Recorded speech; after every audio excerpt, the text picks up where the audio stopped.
도약에 대한 주제로 강의를 해달라는 이야기를 듣고 고민을 많이 했어요. 총 1시간이라서 그 2부로 나누어서 두 가지 이야기를 합니다. 전반부는 도약의 방법이고 후반부는 보다 근원적인 이야기입니다. 근데 시간에 따라서 1부만 할 수도 있을 것 같아요. 첫째로 먼저 낙심을 이겨야 합니다. 성경은 이렇게 말해요. 갈라디아서 6장 9절 한번 보겠습니다. 우리가 선을 행하되 낙심하지 말지니 포기하지 아니하면 때가 이름에 거두리라. 한 청년이 이런 글을 올린 적이 있습니다. 취업이란 게 저한텐 너무 두려운 것 같아요. 이유는 3가지 정도 있습니다. 첫 번째는 하고 싶은 일이 없다는 것입니다. 두 번째는 스스로가 너무 약하고 못나서 사회생활을 제대로 해내지 못할 것 같습니다. 세 번째는 자꾸 스스로 준비가 부족하다 느껴져서 지금 당장 알바든 뭐든 사회로 뛰어들 용기가 없다는 겁니다. 남들은 여기저기 이력서를 내보기라도 하는데 저는 그것조차 무서워서 못하고 있습니다. 저도 이 두려움이 그냥 제 상상뿐이란 걸 아는데 이 두려움을 극복하기가 너무 힘듭니다. 우리가 살아가는 이 현대 사회는 그 어느 때보다 두려움이 가득한 시대입니다. 그런데 오늘날만 그런 게 아니라 오늘 본문을 보면 성경 시대에도 그랬습니다. 아비가일이 나발에게로 돌아오니 그가 왕의 잔치와 같은 잔치를 그의 집에 배설하고 크게 취하여 마음의 기뻐함으로 아비가일이 밝는 아침까지는 아무 말도 하지 아니하다가 아침에 나발이 포도주에서 깬 후에 그의 아내가 그에게 이 일을 말하매 그가 낙담하여 몸이 돌과 같이 되었더니 한 열흘 후에 여호와께서 나발을 치심에 그가 죽으니라. 오늘 본문을 보면 한 남자가 등장합니다. 바로 나발이에요. 그런데 아내가 어떤 소식을 나발에게 전달하자 나발이 낙담하더니 죽었습니다. 그런데 이런 일들이 실제로 우리 삶 속에 자주 일어납니다. 제가 아는 선교사 지망생인 한 청년이 있었습니다. 이분은 하나님을 위해서 목숨까지 건 청년이었어요. 이 세상에서 가장 위험한 선교 지역이라는 무슬림 지역에서 선교하는 것이 꿈이었습니다. 그런데 이 청년에게는 교제하는 자매가 있었어요. 자매도 선교사 지망생이었습니다. 그런데 자매는 중국 같은 조금 덜 위험한 곳에서 선교하고 싶어 했습니다. 그런데 이 문제로 이 두 사람이 싸우다가 헤어졌어요. 그리고 몇 달 뒤에 이 청년이 한 가지 소식을 들었는데 자기와 헤어졌던 자매가 누군가와 결혼한다는 소식이었어요. 이 소식을 들은 청년은 목을 매달아 자살하고 맙니다. 이것이 바로 낙심입니다. 낙심에 빠지면 살아갈 의욕을 잃고 맙니다. 분당 우리 교회 이찬수 목사님은 사탄이 가장 잘 사용하는 방법이 낙심이라고 말합니다. 그런데 살다 보면 우리도 우리를 낙심하게 만드는 상황이나 사람을 만나게 됩니다. 곤충학자이자 벼룩 여왕으로 알려진 루이저 로스차일드 박사가 벼룩을 가지고 실험을 한 적이 있습니다. 뚜껑으로 막아 넣은 거예요.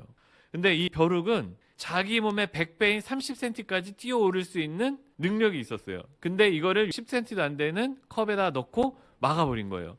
그랬더니 어떻게 돼요? 벼룩이 뛰면 소리가 나겠죠. 컵을 막아놓은 그 천장에 부딪히면서 이게 소리가 안 들릴 때까지 계속해서 두면요, 벼룩이 더 이상 이 천장 높이까지 뛰지를 못해요.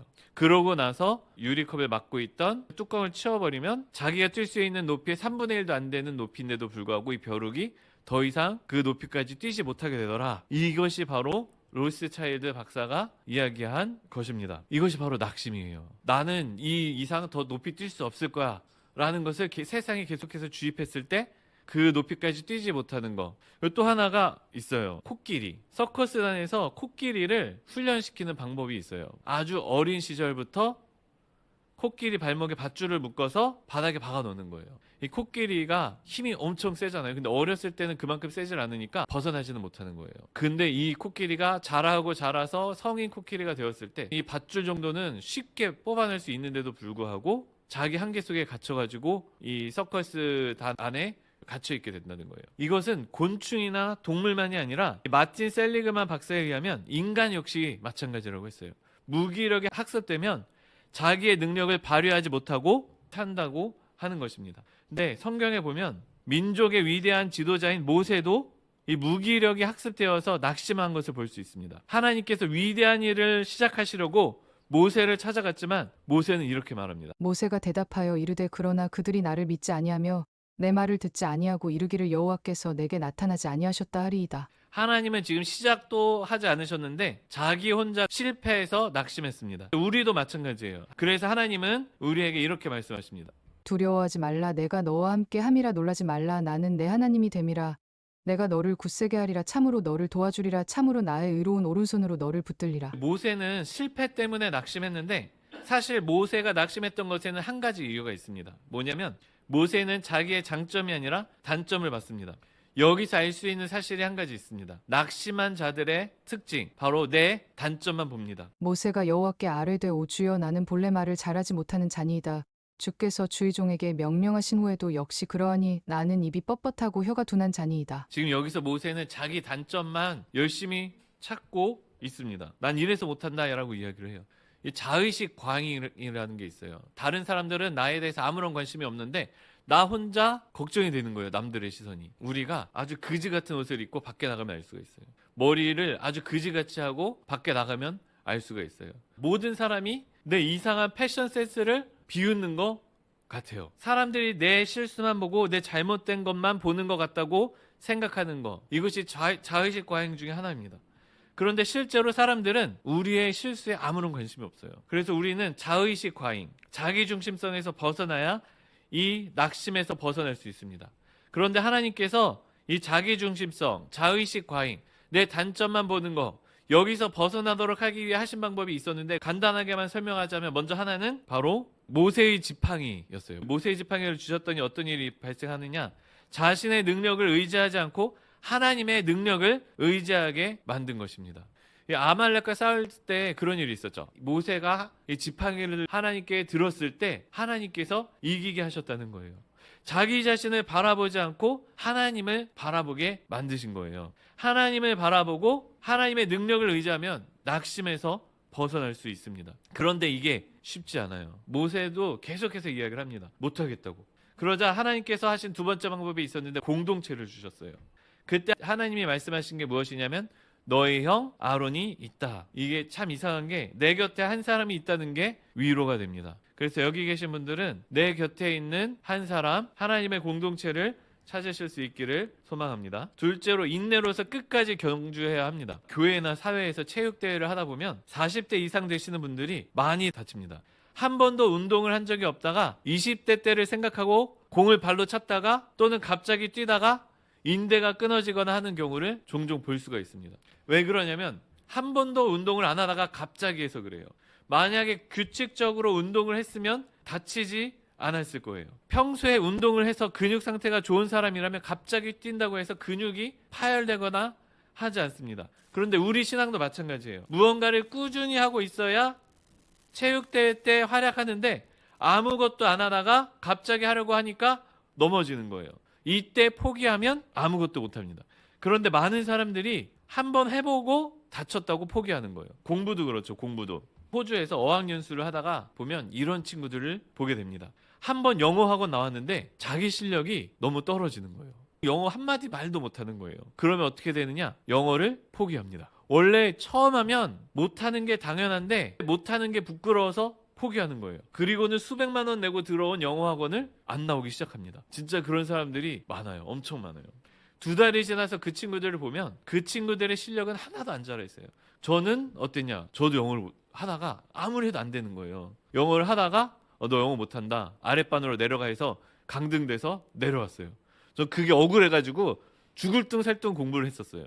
제가 강등됐잖아요. 이 윗반에 있었는데 영어가 안 돼서 강등됐는데 그 윗반에서 뭐라고 얘기했냐면 한 달 있다가 와 했었어요. 근데 강등되고 나서 2달이 지났는데도 안 올려주는 거예요. 영어 못한다고. 죽을 둥 살 둥 했는데. 그런 상황에서 끝까지 하고 났더니 4개월 지나니까 선생님이 뭐라고 얘기했냐면 기적이다. 너 영어 한마디도 못했는데 너 지금 내가 하는 얘기 다 알아듣지 않냐? 이거 기적이야. 이렇게 얘기했던 기억이 나요. 왜 그랬냐? 저 꾸준히 해서 그래요. 꾸준히. 근데 우리나라 학생들을 보면 그런 사람들이 참 많아요. 계속 꾸준히 하면은 실력이 느는데 난 해도 안 돼. 이러면서 포기하는 거. 그래서 수포자가 생기는 거죠. 근데 이게 한 번도 안 하다가 갑자기 고등학교 수학을 하려고 하니까 안 되는 거예요. 못 하죠. 어떻게 해야 되느냐? 실력이 아무리 안 늘어도 중학교 때 수학부터 붙잡고 계속해서 꾸준히 하다 보면은 1년이 지나면 어느새 실력이 많이 자라있다는 거예요. 사람들이 중간에 넘어지는 이유는 과정 중에 포기하기 때문이에요. 하다가 그냥 포기하기 때문이에요. 못해도 상관없이 쉬운 것부터 그냥 계속 하다 보면은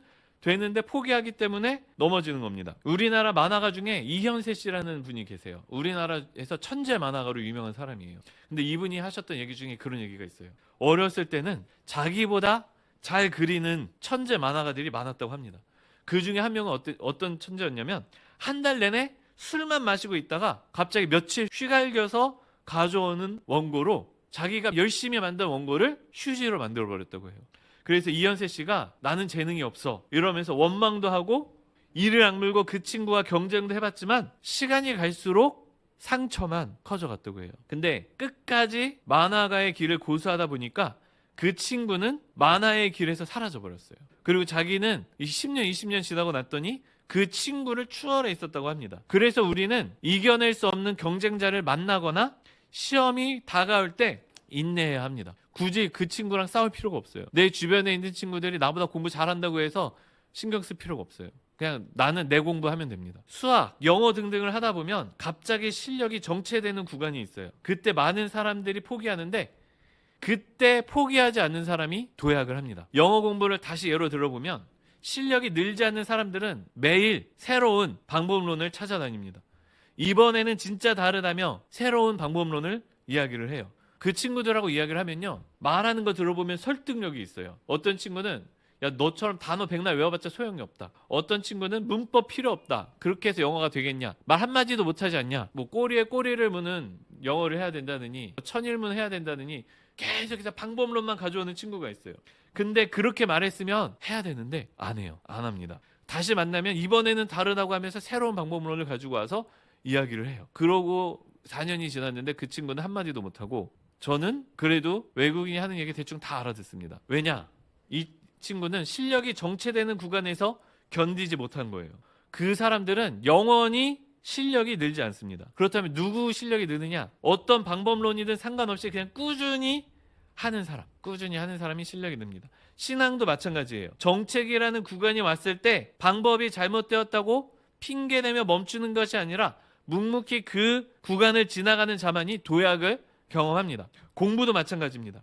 공부를 잘하는 친구들을 보면 방법론이 다 달라요. 다. 근데 한 가지 같은 모습이 있는데 바로 그냥 꾸준히 공부하는 거. 어떤 친구는 교과서 위주로 하고 어떤 친구는 EBS 위주로 하고 또 어떤 친구는 문제집 위주로 공부하는데 결국 꾸준히 공부하는 거예요. 제 사촌 동생이 있습니다. 제 사촌 동생을 말하자면 전국 100등 안에 드는 친구였어요. 모의고사 전국 100등. 얘가 고등학생 때였어요. 설날에 모였는데 고등학교 1학년 아이가 9시쯤 되니까 갑자기 나 공부해야 돼 이러고 들어가 버리는 거예요. 그리고 1시간 공부하고 나왔어요. 뭐 했냐 이랬더니 공부했대요. 그 전까지는 잘 놀던 애가 갑자기 고등학생 되더니 집에서 하루에 1시간 했어요. 뭐 길게 하면 2시간. 많이 한 게 아니에요. 하루에 나는 1시간 이만큼만 공부할 거야. 그거 했는데 어떻게 되냐면 전교 1위 그리고 전국 100위. 공부를 잘하는 친구들은요, 공부를 많이 하는 게 아니라 조금씩 계속합니다. 근데 공부를 못하는 친구들은 어떻게 하느냐? 중간에 포기해요. 이것 조금 하다가 다른 거 합니다.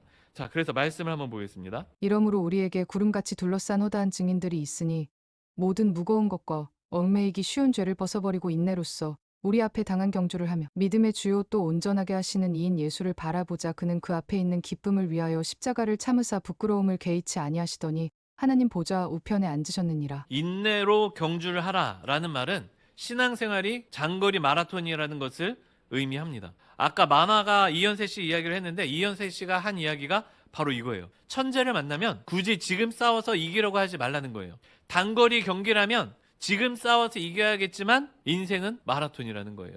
단거리에서는 천재가 이긴 것 같지만 인생의 종착지에 가까워지며 살펴보면 천재들은 다 사라지고 인내하는 사람들만 남습니다. 그런데 그 사실을 모르고 단거리 경기하듯이 천재와 경쟁하면 자기 마음만 상처를 받고 포기하게 된다는 거예요. 신앙도 마찬가지예요. 모태신앙은 이제 갓 신앙을 시작해서 뜨거워진 사람을 보면 엄청 부러워하는데 그럴 필요가 없다는 거예요. 왜냐하면 우리의 신앙은 단거리가 아니라 장거리이기 때문이에요. 그래서 갑자기 예수 믿어서 뜨겁게 이 신앙생활 하는 사람들은요, 오히려 모태신앙을 부러워합니다. 왜냐하면 자기는 계속 넘어지거든요. 근데 모태신앙인 사람들은 꾸준합니다. 그래서 성경이 뭐라고 이야기하냐면 인내로 경주를 하라고 이야기합니다. 우리의 신앙은 순교와 같은 한 번의 거대한 희생이 아니라 작은 순종이 누적된다는 것이에요. 근데 공부도 그래요. 넘어지는 사람들을 보면 다 이런 식이에요. 나 진짜 열심히 공부할 거야 이러면서 공부하는 친구들을 보면 집에서 갑자기 3시간을 공부한 친구가 있어요. 3시간을 공부하고 나 어제 엄청 열심히 했어. 책 한 권 다 뗐다니까? 이렇게 이야기를 하는 거예요. 그러고 다음 날도 공부를 하는데 엄청 열심히 하는 거예요. 2시간을 공부하고 왔어요. 그리고 일주일이 지나고 보면요, 이 친구가 뭐 하고 있냐면 공부 더 이상 안 합니다. 질렸어요. 지치는 거예요. 2-3시간 공부할 거 생각을 하면 시작을 못 하는 거예요. 1년, 2년이 지나고 났으면 이 친구는 그 자리예요. 하나 안 한 거랑 똑같아요. 근데 영어 공부를 아주 잘하는 사람은 뭐냐면 나 10분이라도 할래 하면서 오늘 10분 공부한 친구가 있어요.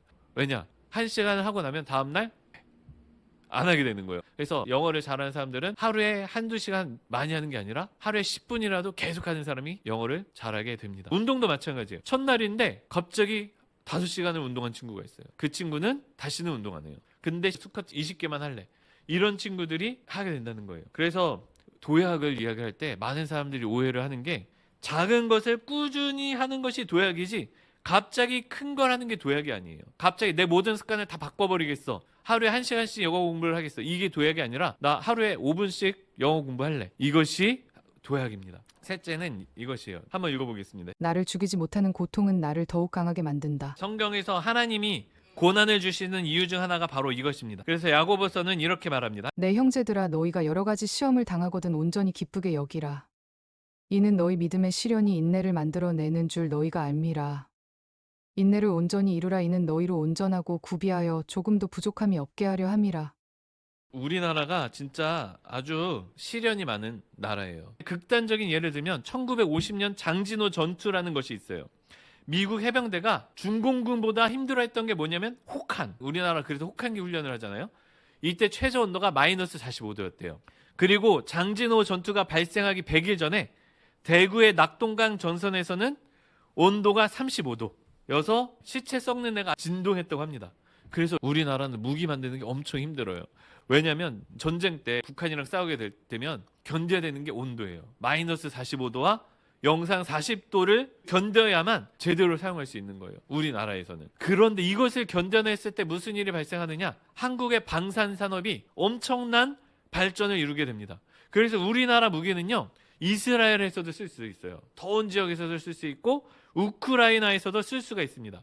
이처럼 시련을 견디어내면 성장을 하게 돼요. 신앙도 마찬가지입니다. 시련을 견디어낸 신앙은 쉽게 넘어지지 않고 무사람들의 본이 됩니다. 이제 말씀을 정리하겠습니다. 첫째로 낙심을 이겨야 합니다. 나발처럼 상황에 짓눌리지 말고 내 단점만 보는 자의식에서 벗어나야 합니다. 하나님을 바라보고 하나님이 붙여주신 친구와 함께하면 낙심을 이겨낼 수 있습니다. 둘째로 꾸준히 인내해야 합니다. 도약은 단번에 이벤트가 아니라 작은 순종의 누적입니다. 셋째로 시련을 성장의 기회로 삼아야 합니다. 혹독한 환경이 무기를 강하게 만들듯이 시련을 통과한 신앙은 결코 흔들리지 않습니다.